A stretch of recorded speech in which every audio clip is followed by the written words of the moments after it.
Pathmonk is the intelligent tool for website lead generation. With increasing online competition, over 98% of website visitors don't convert. The ability to successfully show your value proposition and support visitors in their buying journey separates you from the competition online.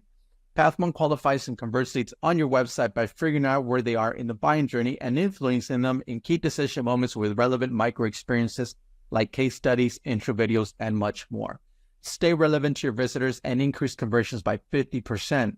Add Pathmonk to your website in seconds, let the AI do all the work, and get access to 50% more qualified leads while you keep doing marketing and sales as usual.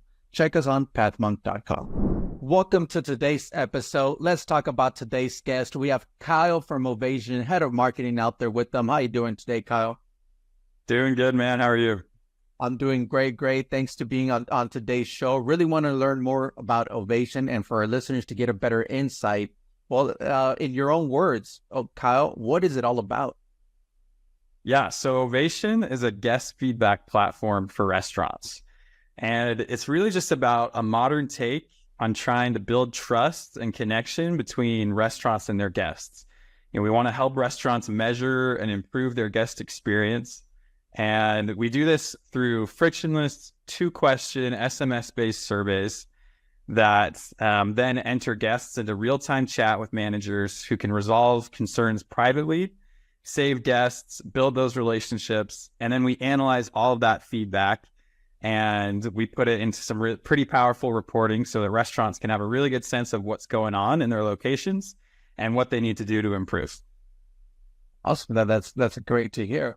And maybe for our listeners out there to get a good understanding of your company, what would be a key problem that you solve for your clients? Yeah, so really the problem with restaurant feedback has been that the solutions that have existed for a long time don't really work. You've got receipt surveys, and I don't know if you've ever taken one of these, if you've ever seen one of these. It's like bottom of the receipt, it's like go to this URL and type in 50 letters to then take 100 questions that you don't care about for a cookie next time. You know what I mean? Like, nobody takes those. I can't say I've ever taken one. I've never met anyone who likes to take those. So that doesn't work. Then you've got table touches, which is an industry term for like when you're at a restaurant and somebody comes up and says, "How was everything?" And that's a great thing to do. But there are some issues. Like, for example, not everyone's always honest at those. Like if the waiter says, "Hey, how was your food?" and it was good, you say it was good. And if your food was bad, you say it was good, right? Like it's just kind of an awkward thing. And then it's not scalable. What do you do with that data? What do you do about people who order delivery? And then you've got online reviews, right? Which are also a great tool for restaurants, but you tend to only see the extremes. You get the really happy people and you get the really upset people. And then you don't get the average guest. You don't get most of the people who are in there. So those are the problems that we've been trying to solve with Ovation. And the way that we've done it is by making it really easy for guests to give feedback. So we just have QR codes in the restaurant, or if you order delivery, maybe there'll be a QR code in the bag. And then we also have integrations with other restaurant technologies that a lot of times after you eat, you just get a text that says, "Hey, how's your experience?" And we've made this questions. The surveys are only 2 questions. It's just, how was your experience? If it was good, then it's like, great, here's the link to go buy a gift card or go leave us a review. If it was bad, then it's, oh, sorry, tell us more. And they can just tell the restaurants whatever about their experience that they want to. And then restaurants are able to see this feedback immediately. They're able to chat in real time. And they're able to say, "Oh, I'm so sorry that the food was cold. Here's $5 off to come back next time." And like, it's immediate. And when guests see that, it blows them away. And you've saved someone who might not have come back otherwise. And then we analyze all the data and make it easy to know what to fix. And so it's really about just building that connection. It's about restaurant people. They get into the business because they like the hospitality. They like connecting with people. They like making experiences. So we're just trying to foster that with modern technology. Wow, that's great to hear, right? Because I mean, I've what you were mentioning about one of those the first type, right, where they go to this link and type in. I did it once just out of curiosity, and I was like, oh my God, I'm never going to do this ever again in my life. So I know, like watching paint dry, man, it's, they're rough. definitely, definitely. So then, is it fair to say that your segment, your industry is solely restaurants, or is there somebody else outside of that spectrum? Our focus is restaurants. We're developing the product for restaurants. We do have some retail clients. We're in some like clothing stores, and we are in some other verticals, but by far the focus is on restaurants. Awesome, great, great. And well, you being the head of marketing there for Ovation, Kyle, what is the top client acquisition channel look for you guys? We've got a few, but one that I wanted to highlight was we go to a lot of industry trade shows and conferences and events. And some would say we go to too many. It's a lot. We have a very busy event schedule every year. And, but these have been great because the restaurant industry is really relationship based. People buy based on who they know and really what they see their peers doing.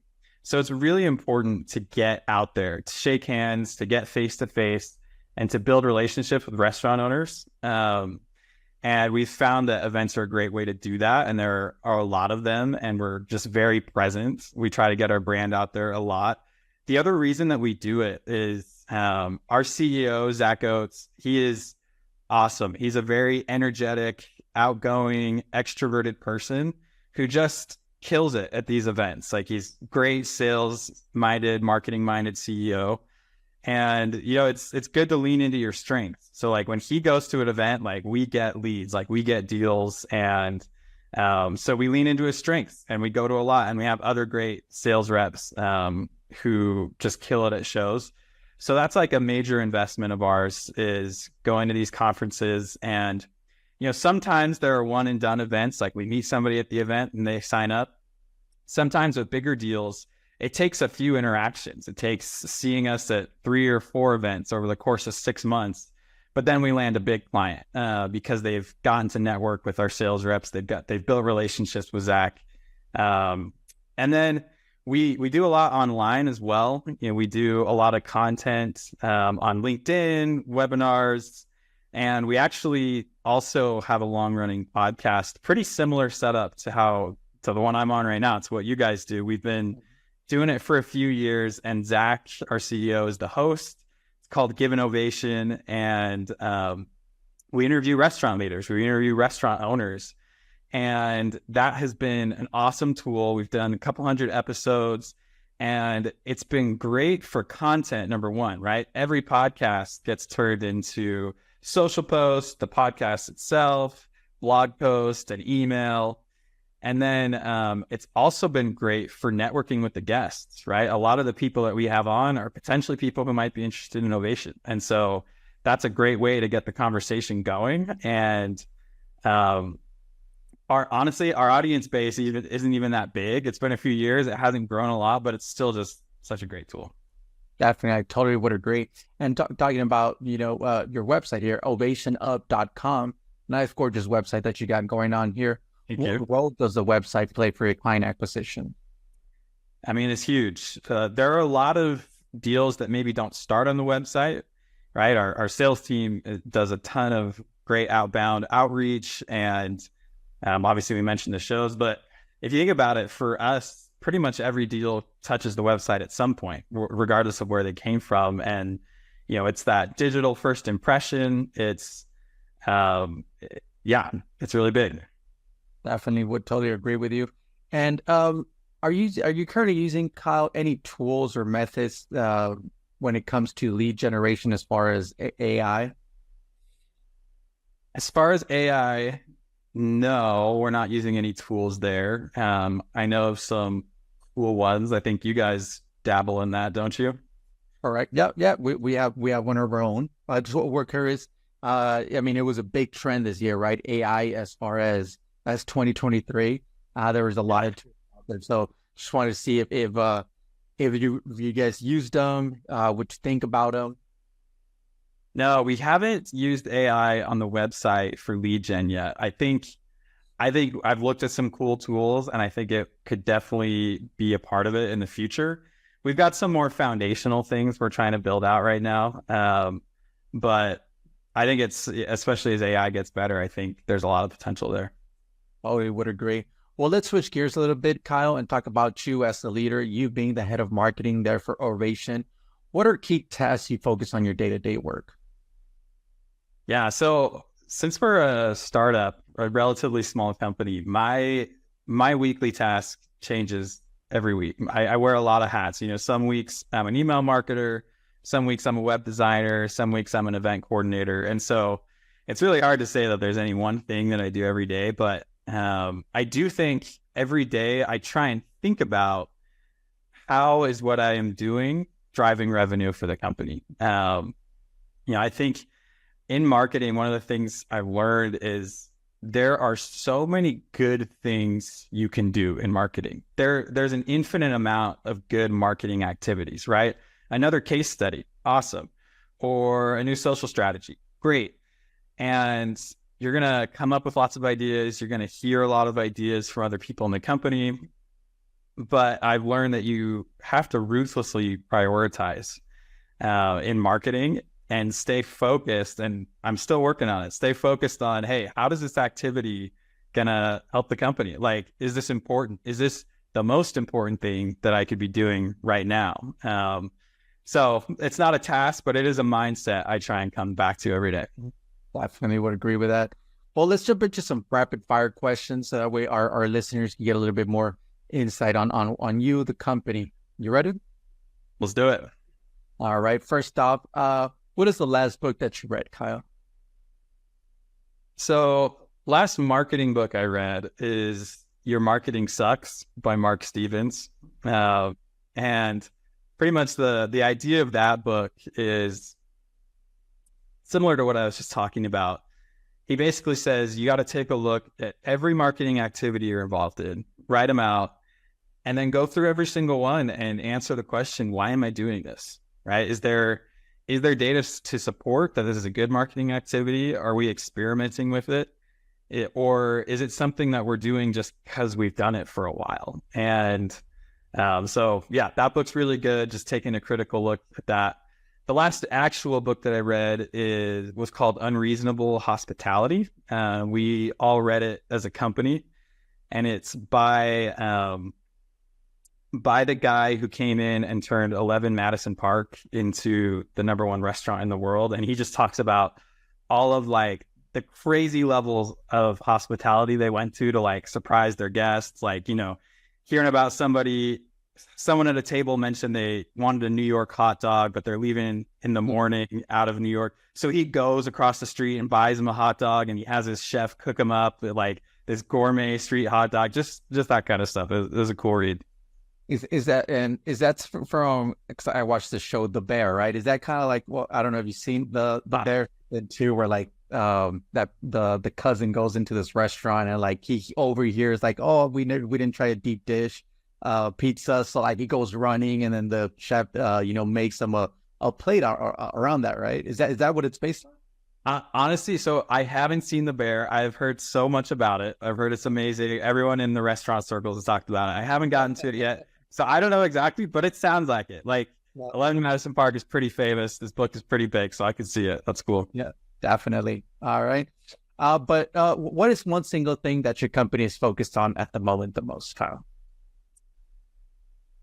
As a company, we're focused on growth, and we're focused on, we started out, we're focused on building out our products to be more suitable for the larger restaurants as well. We started out with a great product for the mom and pops, and we've been slowly working our way up market, keeping those great features for the mom and pops. And but we've been building out our product to be more and more sophisticated for the big brands. And so I don't know when this is going to air. We're going to be at RFDC, Restaurant Finance and Development Conference, in November.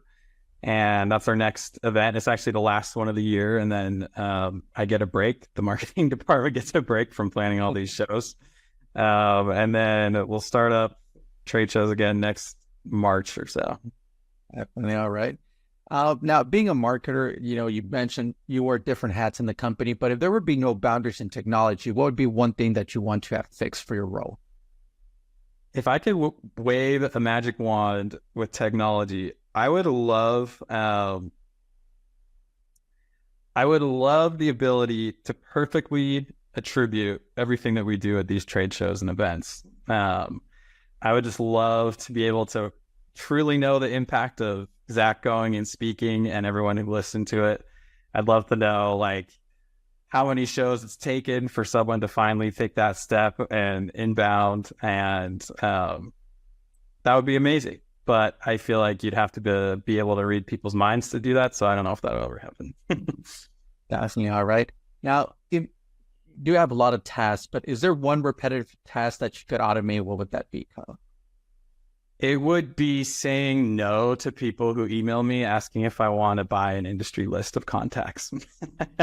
If I could just put out a preemptive no, sometimes I feel like I should change my title on LinkedIn back to marketing intern, because then maybe I'd get fewer emails from people asking me to buy lists. So that would be it. All right. Now, I am checking here. Your experience, right? You've been with Ovation for quite some years now. What is one piece of advice that you would give yourself if you were to restart your journey as a marketer today? I would say to myself, don't try to reinvent the wheel, and don't be afraid to take inspiration from companies that are doing marketing really well. I think when I started, I had this mindset that everything needs to be original. If we're going to make an ad, like I'm just going to look at a blank piece of paper and come up with an ad should look like. And if we're going to, make a landing page, I'm going to start from scratch and just think through it on my own. And while it's great to be original, it's great to be innovative, I think my job has gotten so much better. The marketing I've created is so much better. And it's also just gotten easier as I've looked to the people who are doing it well before I start. So for example, I just barely launched a frequently asked questions page on our website. And the first thing I did was I went and studied like 20 other frequently asked question pages on sites from the best people in our industry, other industries, competitors. And obviously the idea isn't to copy, right? I'm not just copying and pasting. We take our own spin, but I like to see what elements are these companies using on an FAQ page. What does it look like? What's working well? Because if it's a big company with a lot of resources, they are doing things intentionally. That FAQ page was set up that way for a reason. And so just taking that, not feeling like I have to be some Edison and come up with, landing page ideas that have never been seen before. Like, there are proven ways to make it work out there. So don't be afraid to study. Awesome. Great to hear that. Well, Kyle, thanks a lot for being on the show with us today. I do want to give you the last word. If someone forgets everything about the interview today, what is that one thing they should remember about your company? Ovation, something that Zach always talks about is that the number one human desire is to feel important. And ultimately what Ovation is about is helping guests feel heard. It's helping them feel important. And that builds connections. And that's applicable in many areas of life. So if you can make the people around you feel important, you're going to have a lot of success. Definitely would agree. Well, Kyle, thank you so much. If you're listeners in the restaurant business, check them out at ovationup.com for actionable guest feedback that actually drives revenue. That's super important, I think, for everyone. Kyle, thank you so much for being on with us today. And for our listeners, thank you so much for tuning in and looking forward to our next episode at Pathmonk Presents.